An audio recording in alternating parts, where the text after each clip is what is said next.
Most people on death row spend decades fighting to stay alive. Appeals, delays, last-minute motions, anything to buy more time. Brian Gunches did the opposite. He didn't just accept his sentence, he chased it. He demanded it. He openly criticized the state for moving too slowly and accused the system of dragging out what he believed was inevitable. At one point, he even tried to skip the legal process entirely, saying the delays were pointless. And yet, the strangest part of this story isn't that a man wanted to die. It's that the state of Arizona wasn't sure it could do it. Brian Gunches didn't come from a background that screamed future headline. Born in California in 1971, his early life remains mostly undocumented. No widely reported history of extreme abuse, no infamous childhood incidents that later became talking points. He finished high school, he worked construction. On paper, his life looked ordinary, the kind of story no one remembers because nothing seems worth remembering. Sometime in the 1990s, he drifted into Arizona. That's where the cracks began to show. Weapons charges, drug offenses, time behind bars. By 2001, he was out again, free, and living a life that hovered on the edge of collapse. What happened next didn't unfold in public. It happened quietly, inside a home, with consequences that would echo for more than 2 decades. And it started with a phone call. On November 14, 2002, Gunches went to the home of his girlfriend, Catherine Leisure, in Mesa, Arizona. When he arrived, the situation was already volatile. Ted Price, Leisure's ex-husband, had been there earlier that day. An argument had turned physical. Price had been struck in the face with a telephone and was left disoriented, lying on the floor. Instead of calling for help, a different plan took shape. Price was loaded into a car. The story was simple. They'd drop him at a bus station so he could leave town. But the plan fell apart almost immediately. There wasn't enough money for a ticket. That should have been the end of it. Instead, Gunches drove him deeper into isolation, out toward the desert along the Beeline Highway. When the car stopped and Price stepped out, the truth of the situation became clear. Gunches fired 4 times. Ted Price died alone in the desert. Later accounts painted a darker picture behind the scenes. According to Price's sister, Leisure was struggling with addiction and living in extreme neglect with the children she shared with Price. Reports claim Price had threatened to involve child services that very day. It's been said that Leisure called Gunches, who was allegedly supplying drugs at the time, and asked him to take care of the problem. What that phrase meant would never be disputed again. But if anyone thought the story ended in the desert, they were wrong. 2 months later, in January 2003, Gunches was pulled over during a routine traffic stop by Arizona Department of Public Safety officer Robert Flannery. What happened next shocked everyone involved. Gunches opened fire. Flannery was hit twice but survived. Gunches fled, triggering a massive manhunt involving more than 50 officers. The search stretched across rural Arizona, ending the next day in an almost surreal scene.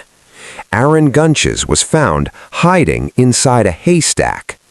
He was arrested and charged with attempted murder for the shooting. The desert killing soon followed him into the courtroom. At this point, most defendants shift into survival mode. They deny, they delay, they fight. Gunches didn't. In 2004, Gunches pleaded guilty to the murder of Ted Price. 4 years later, he was sentenced to death. And that's where the story should have slowed down, but instead it took a turn few people had ever seen. Gunches didn't resist his sentence, he leaned into it.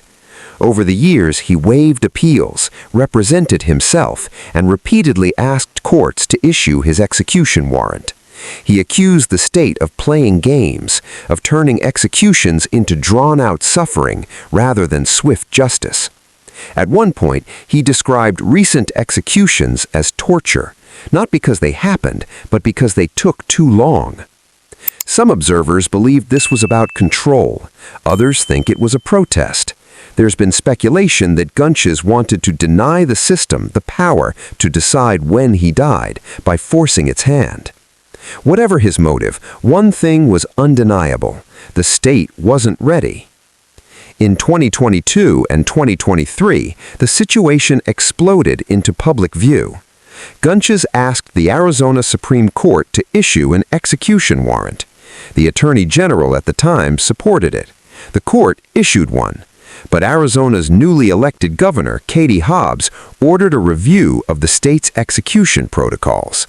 Officials admitted something alarming: they couldn't fully document how executions were supposed to be carried out. The Director of Corrections stated he had been forced to piece together the process through conversations with staff who had been present at earlier executions. Training gaps, missing records, uncertainty everywhere. Meanwhile, Ted Price's sister stepped in, demanding the state follow through. She petitioned the court directly, arguing that justice delayed was justice denied. Courts refused to force the governor's hand.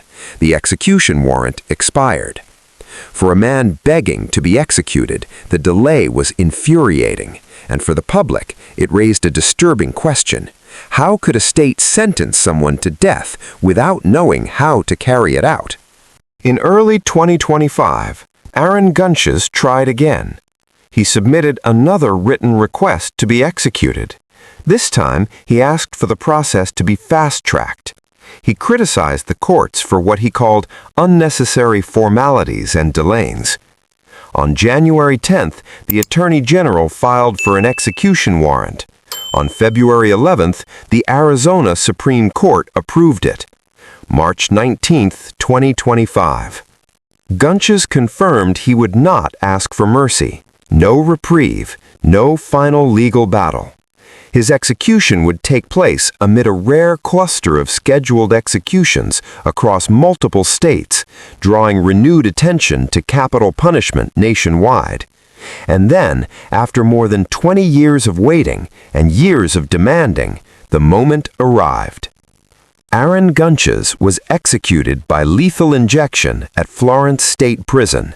He was pronounced dead at 10:33 a.m. His final meal included a double Western burger, spicy gyros, onion rings, and baklava. But when given the chance to speak, to explain himself, apologize, or leave behind any message at all, he said nothing. No statement, no final words.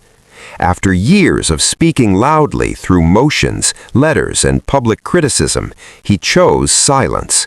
And that silence may be the most unsettling part of the entire story. Brian Gunches got what he asked for, eventually. But the path there exposed a system unsure of itself, divided by politics and struggling with its own procedures. Victims waited, courts hesitated, officials admitted confusion. Some believe Gunches controlled his ending. Others think the delays stripped meaning from the sentence entirely. What's certain is this: when a man on death row begs to die and the state hesitates, it forces everyone to confront uncomfortable questions about justice, power, and responsibility. Because in the end, the execution wasn't just about Brian Gunches. It was about whether the system itself knew what it was doing, and whether silence, after all that noise, was the final verdict.